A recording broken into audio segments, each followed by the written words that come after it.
യേശുവിനെ അടക്കം ചെയ്ത തിരുക്കച്ചയെക്കുറിച്ച് കേൾക്കാത്തവർ ചുരുക്കമായിരിക്കും. യേശുവിൻ്റെ പീഡാനുഭവത്തിനും മരണത്തിനും പുനരുദ്ധാനത്തിനും സമ്പൂർണ്ണ സാക്ഷ്യമായി മാറിയ ഈ തിരുവസ്ത്രം കഴിഞ്ഞ 20 നൂറ്റാണ്ടുകളായി ഇറ്റലിയിലെ ടൂറിനിൽ സംരക്ഷിക്കപ്പെടുന്നു.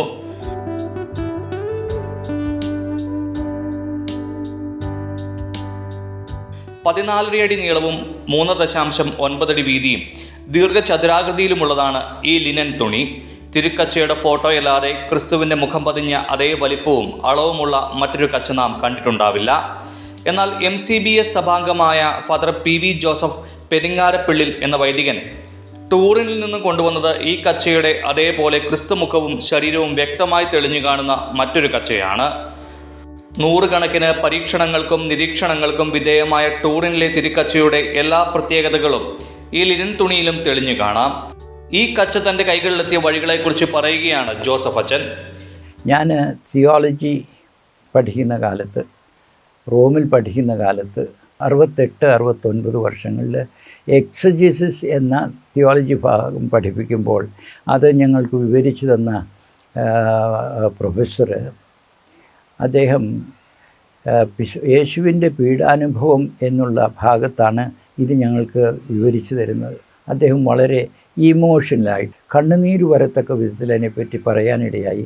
അന്ന് എന്നെ അത് സ്പർശിച്ചതാണ്. ഇത് കാണണം, ഇത് സാധ്യമെങ്കിൽ ഇത് ഭാരതത്തിലും എത്തിക്കണം എന്നൊരു ഉദ്ദേശം അന്നേ ഉണ്ടായിരുന്നത്. വർഷങ്ങൾക്ക് ശേഷം, ഏതാണ്ട് 40-45 വർഷങ്ങൾക്ക് ശേഷം അത് വളരെ ശ്രമപ്പെട്ട് ഇവിടെ വരുത്താനായിട്ട് സാധിച്ചുവെന്നും, അതുപോലെ അതിന് ഇവിടെ വരുത്തണമായിരുന്നെങ്കിൽ ഒരു മെത്രാനച്ചൻ്റെ എഴുത്ത് വേണമായിരുന്നു. അത് നമ്മുടെ ആലഞ്ചേരി പിതാവിൽ നിന്ന് തന്നെ എനിക്ക് കിട്ടാനിടയായി. തിരുവസ്ത്രത്തിന് സമാനമായി അച്ഛൻ്റെ കൈവശമുള്ള കച്ചയിലും പീഡനങ്ങൾ സഹിച്ച ക്രിസ്തു ശരീരവും മുഖഭാവവും കാണാം. ശിരസ് തുടങ്ങി പാദം വരെ എത്തുന്ന പീഡ സഹിച്ച വ്യക്തിയുടെ രൂപവും അതോടൊപ്പം ആ വ്യക്തിയുടെ പിൻഭാഗവുമാണ് തെളിഞ്ഞു കാണുന്നത്. തോളറ്റം വരെ എത്തുന്ന മുടിയിലും പകുത്ത താടിമീശയിലും അനേകം രക്തപ്പാടുകൾ ദൃശ്യമാണ്. മുഖമുൾപ്പെടെ ശരീരം മുഴുവനും രക്തം കട്ട പിടിച്ച അടയാളങ്ങൾ ഈ തുണിയിൽ തെളിഞ്ഞു കാണാം. നെഞ്ചിൻ്റെ വലതുഭാഗത്ത് ആഴത്തിലേറ്റ മുറിപ്പാടുകളും വ്യക്തമാണ്. പിൻഭാഗത്തെ ഇമേജിൽ കഴുത്തിന് ചുറ്റും രക്തപ്രവാഹമുണ്ട്. തോൾ മുതൽ കണങ്കാൽ വരെ കരുവാളിച്ച രീതിയിൽ കാണുന്ന പാടുകൾ ക്രിസ്തുവിന് പടയാളികളിൽ നിന്നേറ്റ ചാട്ടവാറടിയുടേതാണ്. ഇത് എണ്ണി നോക്കിയാൽ 120ഓളം വരുമത്രേ. 1960 മുതൽ ടൂറിൻ തിരുക്കച്ചയെക്കുറിച്ച് പഠിക്കുന്ന അച്ഛൻ 7 വർഷത്തോളം ടൂറിനിൽ പോയി പഠനം നടത്തിയിട്ടുണ്ട്. ഇവിടെയുള്ള അനേകം വൈദികരുടെയും വൈദിക മേലധ്യക്ഷന്മാരുടെയും സഹായത്തോടെയാണ് അച്ഛൻ തിരുക്കച്ചയ്ക്ക് സമാനമായി കോപ്പി സംഘടിപ്പിച്ചത്. തിരുക്കച്ചയിൽ നിന്ന് ഒരു മാറ്റവും ഇതിനില്ല. അത്യപൂർവമായ ഈ കച്ച അമൂല്യമായി സംരക്ഷിക്കപ്പെടണമെന്ന് തന്നെയാണ് 83 വയസ്സുള്ള ജോസഫ് അച്ഛൻ്റെ ആഗ്രഹം. ഇതിനെ സ്ഥാപിക്കാനുള്ള കാര്യത്തിലും എന്തോ വലിയ യേശുവിൻ്റെ ഇടപെടൽ വന്നു എന്ന് ഞാൻ വിശ്വസിക്കുകയാണ് ചെയ്യുന്നത്. കഴിഞ്ഞ 4 വർഷത്തോളമായി എൻ്റെ അടുത്തിരിക്കുന്നു. ഗുൽബർഗ എന്ന് പറയുന്ന ഉത്തര കർണാടകത്തിൻ്റെ അറ്റത്ത് ഇതിനെ എക്സ്പോസ് ചെയ്യുന്നതിനുള്ള പലവിധ വഴികളും ഞാൻ ആലോചിച്ചു നോക്കി. അവിടുത്തെ വികാരിച്ചനോട്, അവിടുത്തെ മെത്രാനിച്ചനോട് ആലോചിച്ചു, അവിടെ പല ഭക്തരോട് ആലോചിച്ചു. പക്ഷേ കാര്യങ്ങളൊന്നും നടന്നില്ല. അതുമായിട്ട് ഞാൻ എൻ്റെ കിഡ്നി ഫെയിലിയറായിട്ട് കഴിഞ്ഞ സെപ്റ്റംബർ മാസത്തിൽ ഞാൻ സെൻറ്റ് ജോൺസ് ആശുപത്രി ചേരുന്നതിനായിട്ട് വന്ന കാലത്തോടു കൂടി അതെല്ലാം എൻ്റെ കൂട്ടത്തിൽ കൊണ്ടുവന്ന് ഇന്ന് ചാത്തൻകോട്ട് നര ഇരിക്കുകയായിരുന്നു. അങ്ങനെ ഇരുന്ന നേരത്ത് ഞാനൊരു ധ്യാനത്തിനും ഒരു സെമിനാറിനും വേണ്ടിയിട്ട്, എൻ്റെ അസുഖങ്ങളൊക്കെ ദൈവകൃപയാൽ എല്ലാം മാറിയിരിക്കുന്നു. ഞാൻ ബാംഗ്ലൂർ പോയ സമയത്ത് FBA എന്ന് പറയുന്ന ഞങ്ങളുടെ തന്നെ അച്ഛൻ്റെ ഒരു പ്രേരണയിൽ വന്നിട്ടുള്ളതാണ് friends of the birds of the air. ആകാശപ്പറവുകളുടെ 3 ആശ്രമങ്ങളുണ്ട്. അവിടെ പോയി താമസിക്കാനിടയായപ്പോൾ അവിടെ ഒരേക്കർ സ്ഥലം ഇത് സ്ഥാപിക്കുന്നതിന് വേണ്ടിയിട്ട് തയ്യാറായിരിക്കുന്നു എന്നുള്ള നല്ല വാർത്തയാണ് അദ്ദേഹം എന്നോട് തന്നത്. ഇതിൻ്റെ ഇടയിൽ എൻജിനീയറെ കാണുന്നു, അതിനു വേണ്ടിയിട്ട് ഒരു ആർക്കിടെക്റ്റിനെ കാണുന്നു, അതിൻ്റെ ഡീറ്റെയിൽഡ് എല്ലാം ശരിയായിരിക്കുന്ന നേരത്ത് അവിടെ സ്ഥാപിച്ചാൽ ഇത് യേശുവിൻ്റെ പുനരുത്ഥാനത്തിൻ്റെ സാക്ഷ്യമായിട്ട് കേരള, കർണാടകം,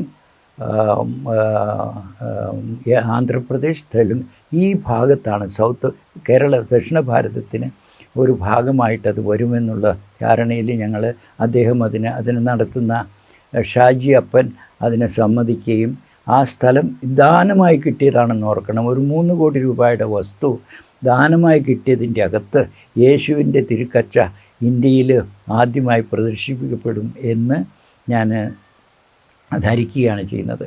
10 ഭാഷകൾ അനായാസം കൈകാര്യം ചെയ്യുന്ന അച്ഛന് തിരുക്കച്ചയുടെ മഹത്വം ലോകം തിരിച്ചറിയണമെന്ന് മാത്രമാണ് ഏക ആഗ്രഹം.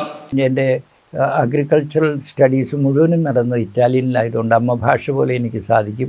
അതേ പ്രാവീണ്യം ഏതാണ്ട് അതുപോലെ തന്നെ എനിക്ക് ഫ്രഞ്ചും കൈകാര്യം ചെയ്യാൻ സാധിക്കും, ജർമ്മൻ കൈകാര്യം സാധിക്കും. ഇനി തമ്പുരാൻ്റെ വഴികളിലൂടെ ഇനി എന്നെ സൗത്ത് അമേരിക്കയിലേക്കോ മറ്റോ മിഷറിയിൽ വിടുകയാണെങ്കിൽ എന്നോർത്തുകൊണ്ട് 70-ാം വയസ്സ് കഴിഞ്ഞപ്പോൾ ഞാൻ വീണ്ടും സ്പാനിഷ് പഠിക്കാൻ തുടങ്ങി. സ്പാനിഷ് പഠിച്ച് സ്പെയിനിൽ തന്നെ ചെന്ന് എൻ്റെ ഭാഷ എങ്ങനെയൊക്കെ നോക്കുന്നതിനൊക്കെ സാഹചര്യങ്ങളുണ്ടായി. തെലുങ്കാനയിൽ 1 വർഷം താമസിച്ചതിൻ്റെ ഫലമായിട്ട് തെലുങ്ക് ശരിയായിട്ട് പഠിച്ചു, കുർബാന ചെല്ലാറായി, വേദപുസ്തകം വായിക്കാറായി, പ്രസംഗങ്ങൾ കുറേശ്ശെ മനസ്സിലാകാറായി.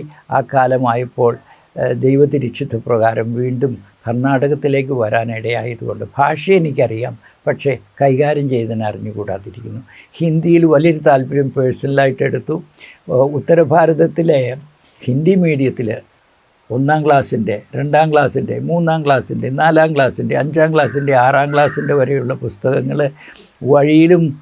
വഴിയിലും ട്രെയിനിലും ഒക്കെ ഇരുന്ന് കിട്ടുന്നവരുമൊക്കെ ആയിട്ടും ഒക്കെ സംവാദിച്ച് അതും ആവശ്യത്തിന് കൈകാര്യം ചെയ്യാനും മനസ്സിലാക്കാൻ മാത്രമൊക്കെ ആയിട്ടുണ്ട്. മോദിജിയോട് സംവാദിക്കാനൊന്നും ആയില്ലെങ്കിലും.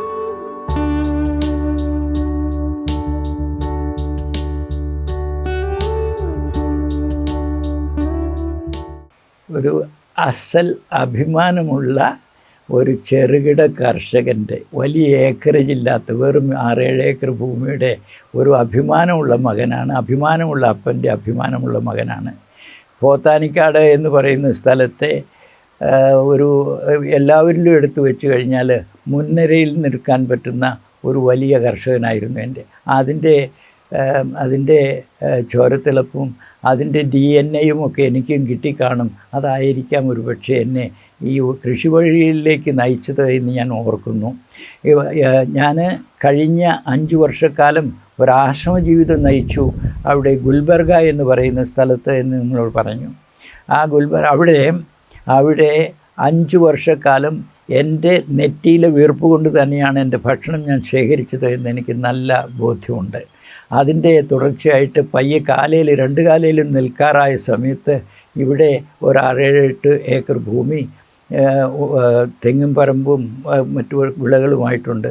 അതിനു വേണ്ടിയിട്ട് പണിയാൻ പോയ നേരത്ത് ചെറിയ കത്തിക്ക് നല്ല മൂർച്ചയുണ്ടോ എന്ന് നോക്കിയതിൻ്റെ ഭാഗമായിട്ട് എനിക്ക് ഈ ചെറിയ മുറിവും ഇത് കിട്ടി. ഇതും അഭിമാനത്തിൻ്റേതാണ്. 83 വയസ്സേ എനിക്കായിട്ടുള്ളൂ.